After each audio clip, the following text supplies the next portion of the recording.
মুহূর্তে পৌঁছে গিয়েছি ঘাটাল পৌরসভার 13 নম্বর ওয়ার্ডের নব সবুজ সংঘ। এখানে 28 বছর ধরে চলছে সর্বজনীন শ্যামা পুজো।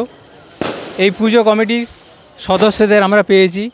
সেই সদস্যদের কাছেই অভিনব যে থিম স্বচ্ছতার ক্যানভাস, সেই বিষয়ে আমরা বিস্তারিত জেনে নেব। স্যার, আপনার নাম? রাকেশ মণ্ডল। আপনারা এই থিম ভাবিত হলেন কেন?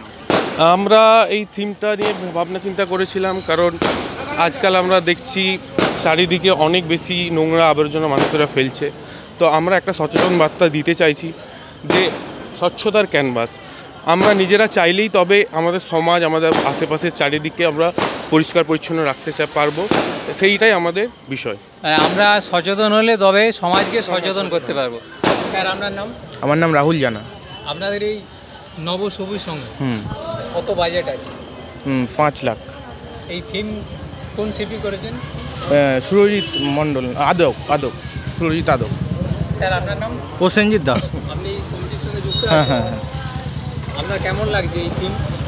না, থিম আমাদের প্রত্যেক বছরই এরকমভাবেই তুলে ধরা হয়। কি মনে করছেন যে এবারে দর্শক কীরকম হতে পারে? হ্যাঁ, দর্শক তো আপনারা দেখতে পাচ্ছেন ভালো হয়েছে।